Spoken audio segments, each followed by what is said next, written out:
Hey, what's up guys? Kai here, and welcome back to Let's Play Valkyrie Profile 2 Silmeria. Just to give you an idea of where we are on the map, this is where the save point is.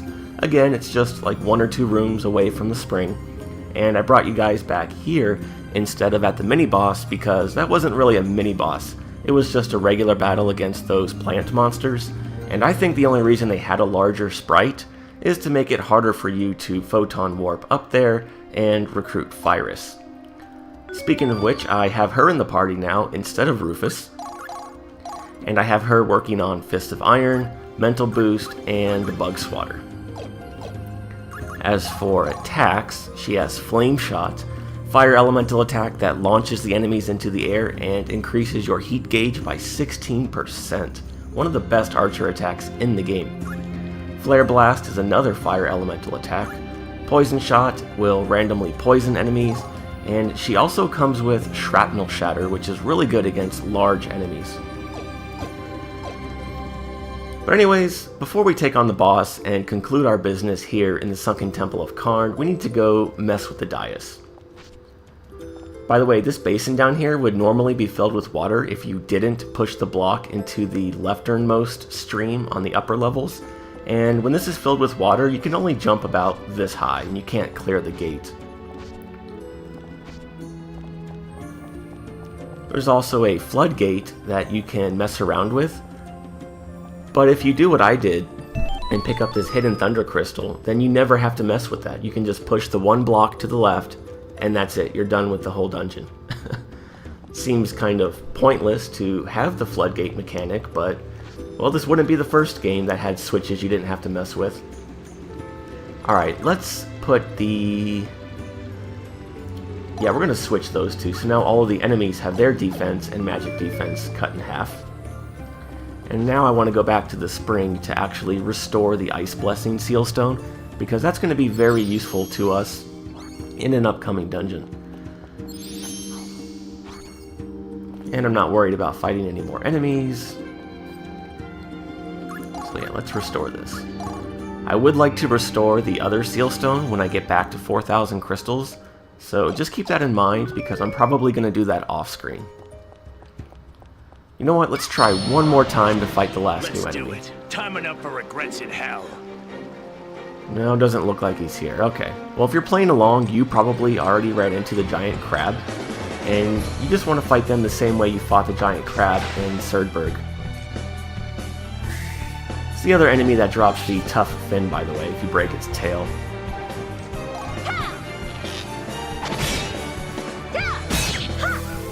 Oops. Yeah, look at that. She did almost 400 damage without descaling might.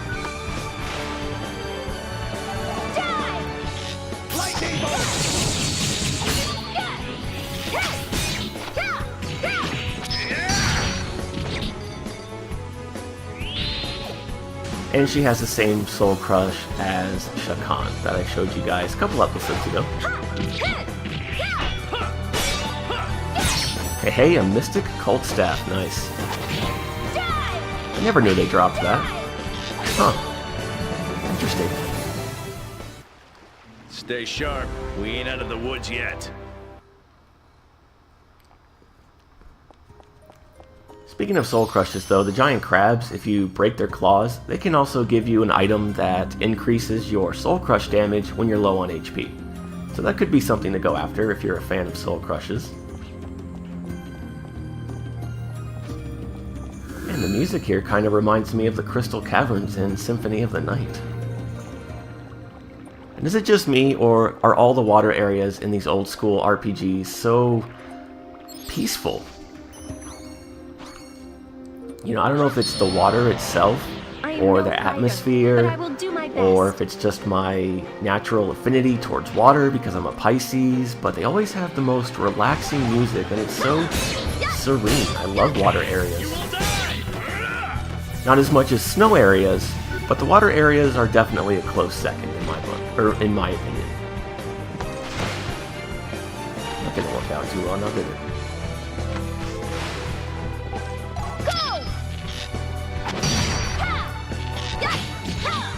You will die!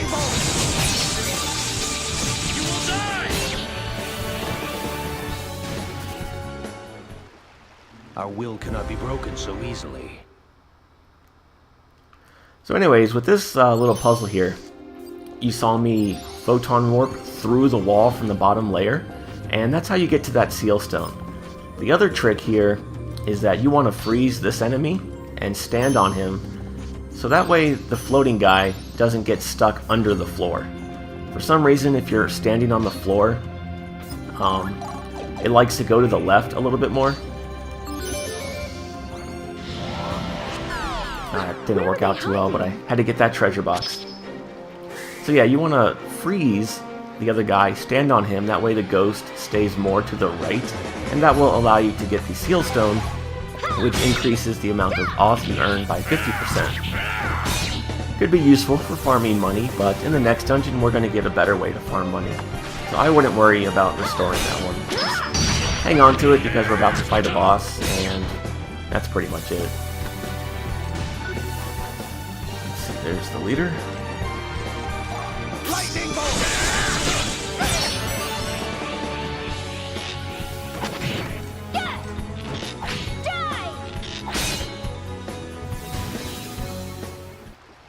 Stay sharp. We ain't out of the woods.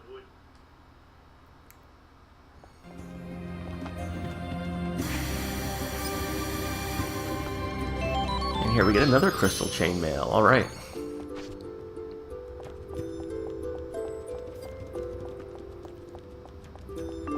Alright, let's see. Enemy has half their defense. They no longer have Ice Blessing, which is good because the boss has a couple of Ice Elemental attacks that deal enough damage as it is. We don't need them dealing even more. And I think we'll be fine. I don't need to heal up for this one.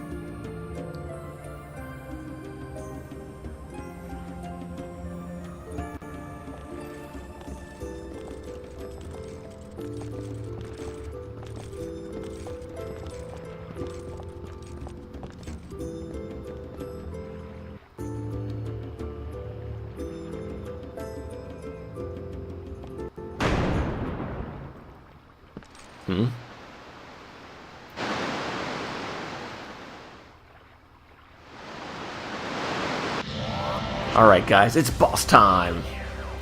The controls for the floodgate lie further within, if we can get to them. See, Rabbit? That's how you spell Kraken. Okay, so this boss, as you can see, is down there in the water, and you can't really take him on. Well, you could, but it wouldn't work out very well for you. So, first thing you have to do is dash to the back of the arena, and if you listened to what Silmeria said, there's a floodgate. So, you just come over here, break the chains, and release the Kraken, as it were. That barely hit me, come on.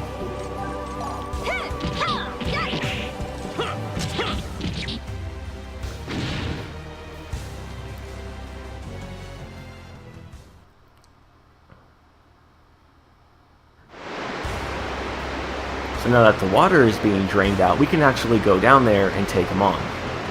Fighting him in a long-range battle, not going to work out for you. Don't do it.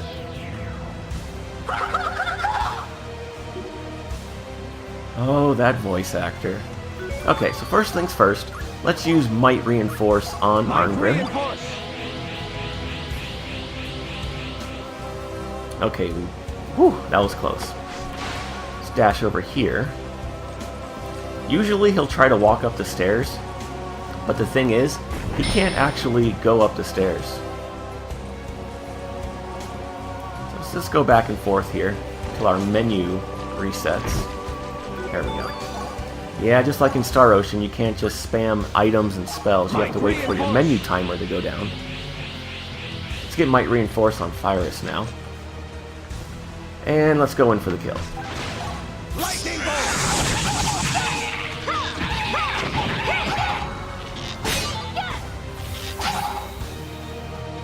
Not bad, not bad.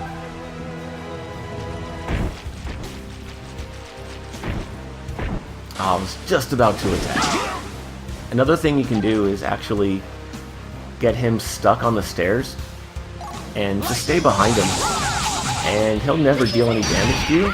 But the thing is, I've never been very good at being able to position him on the stairs.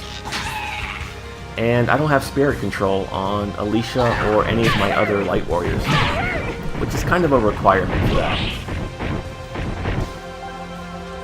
That is one bad thing about Alicia, though, being a light warrior, is that she doesn't get all of the good light warrior attacks.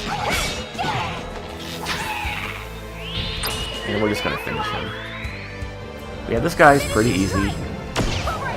You do have to be careful, though, because when he gets down to around 30% HP, he'll do a soul crush on you, and it hits your whole party for a lot of damage. So you want to be careful about that. Which is kind of why I like to whittle him down slowly, and then do a soul crush towards the end. And there's no good items to farm from this guy. My sword grows heavier and heavier. Well, there is, but it's a real pain in the ass to get. And we're going to get access to another ice rune in the near future anyways, so I don't go out of my way to farm that. Hey, a lot of good stuff for Alicia.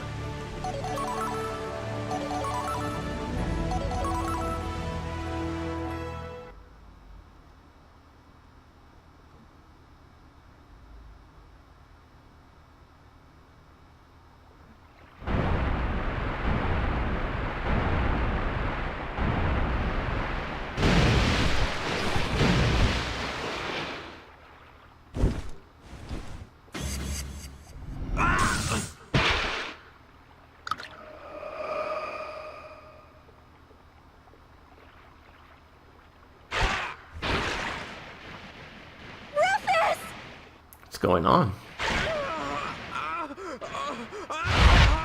Quickly, the ring! Put it back on his finger.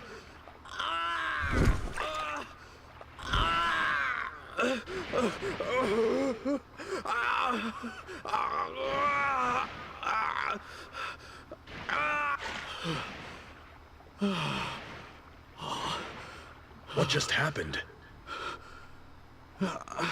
A powerful force field surrounds the dais, but it should never cause harm to a human. Yeah, well, I'm not quite human.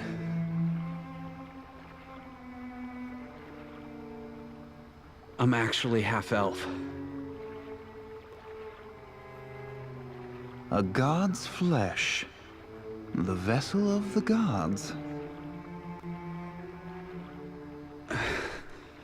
Yeah, whatever. I suppose you knew all along. What do you mean? This doesn't make sense to me. My body is a spare reserved exclusively for Odin!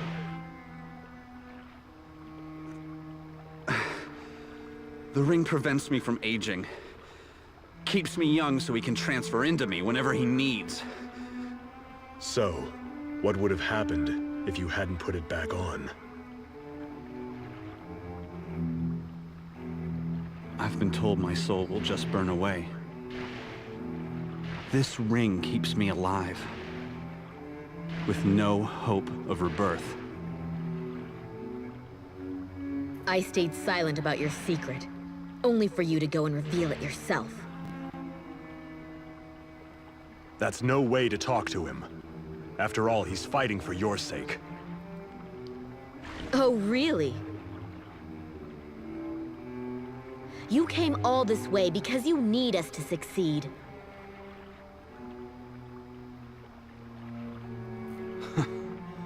Can't keep anything from you, can I? Yes, I have a personal stake in your success.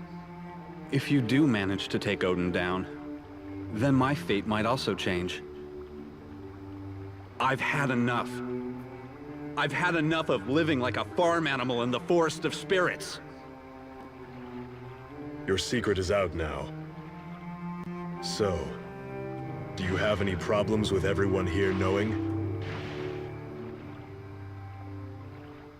There is no fate in this world that is unalterable. We are all on your side. Spare me your sympathy.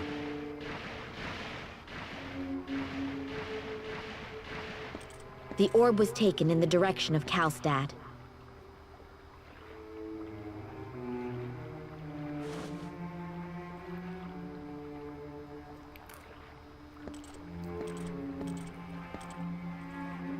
Oh, sad slaves of the gods.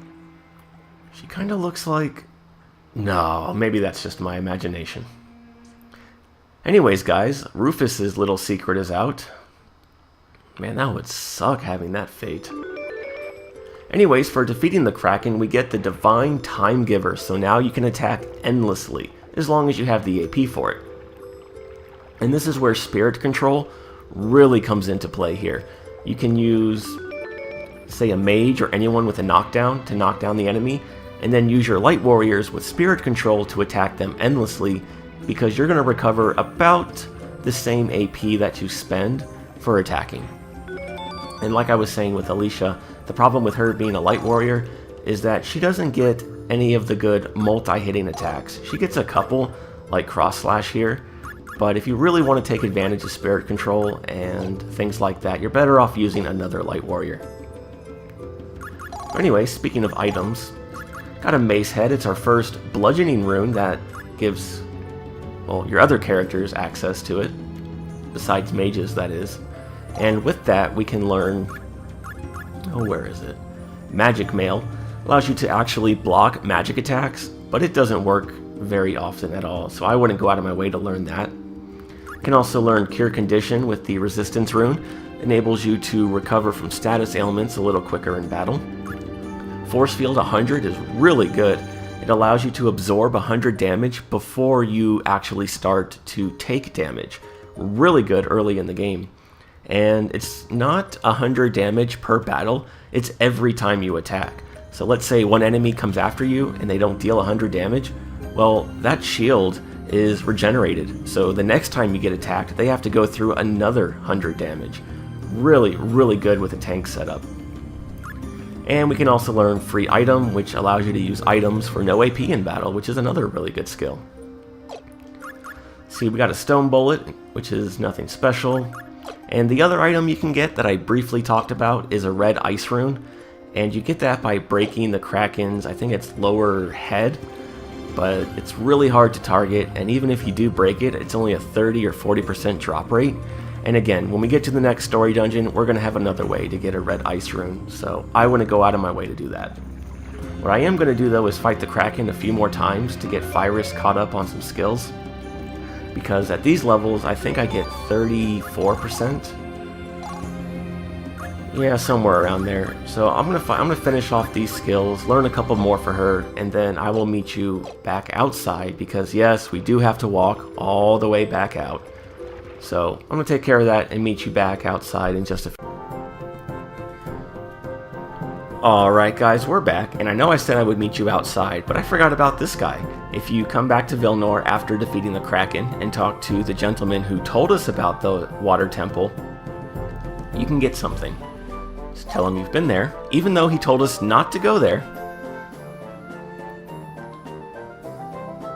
Lovely and rugged. What a compliment. Anyways, we get a Prism Crystal. Let's check that out. I forget what that does. I think it targets a random body part. Yes, it does. And the Thunder Crystal is different from the Thunder Gem in that it attacks enemies in an area. Okay, anyways, we're already healed up and ready to go to the Turgan Mines. Even though the world is in immediate danger, it's now time to do more side quests.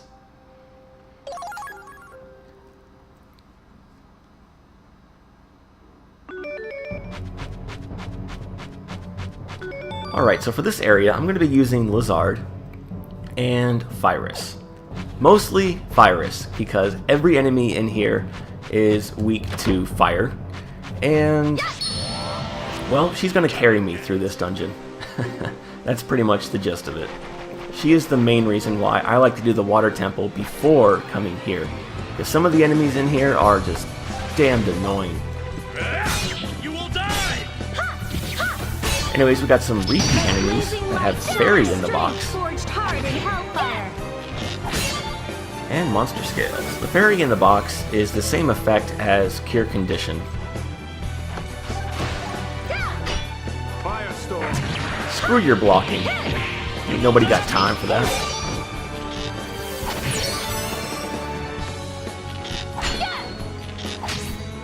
Laser Kite, Shatter Strength forged hard in Hellfire. That went okay. Yes, it did. Oh, right. Forgot to tell you what I learned. Well, first of all, with Alicia, I have her working on mental boost and some of the skills related to the resistance rune and counterattack. Well, now we could finally put that blue darkness to rune, and it allows you to counterattack during battle. But again, doesn't happen very often, so I never use it. With Virus, I just learned some of the racial abilities like Descaling Might, Beast Bludgeon, things like that, Bug Swatter, and now I have her working on First Aid and Unholy Purifier. Speaking of skills, I have her with Bug Swatter because that's going to be very useful here.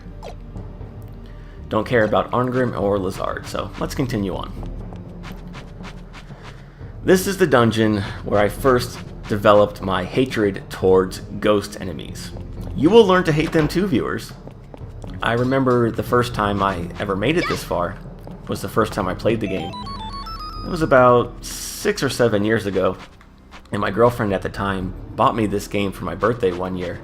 And yeah, I played the first game in the series, but I never knew about the sequel. So I was just kind of going through the game casually, just doing whatever to get by. And I didn't have a Car's Knot. I didn't have any understanding really that these ghost enemies, like this wasp nest here, didn't take physical damage whatsoever. So my light warriors were useless, my heavy warriors were useless, and the only characters I had that could deal any damage to those were Lizard and Rufus, or my other archers with some of their elemental attacks. I didn't have Virus in my party. I also didn't know they were weak to fire, so this place sucked.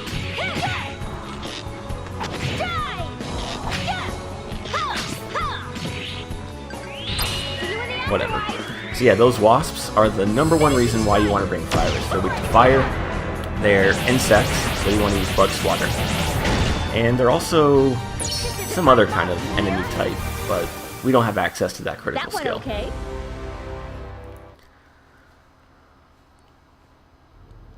You could, though, equip a Car's Knot on your light warriors, which I do have. I just don't feel like equipping it on Alicia because thanks to the Divine Time Giver, we can just spam attacks with Virus. And if it's hard to see in here, viewers, it's hard for me too.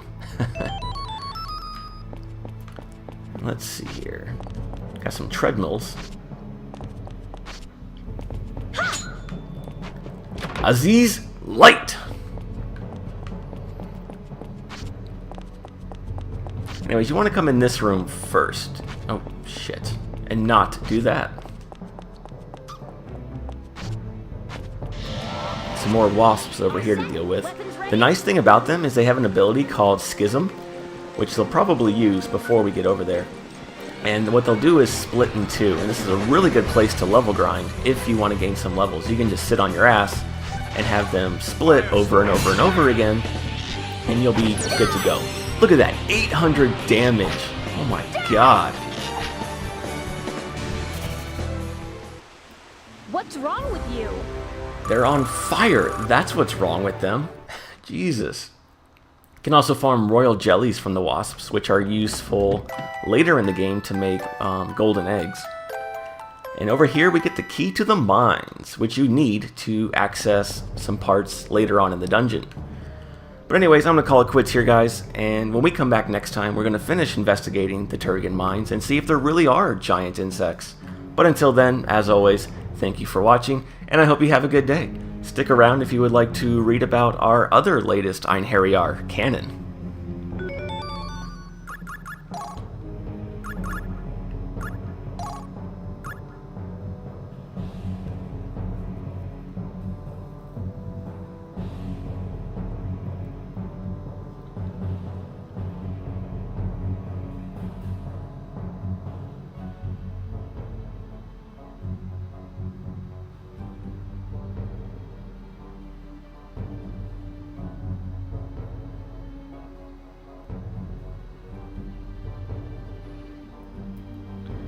Looks like Cannon was shot through the heart because he's so vain.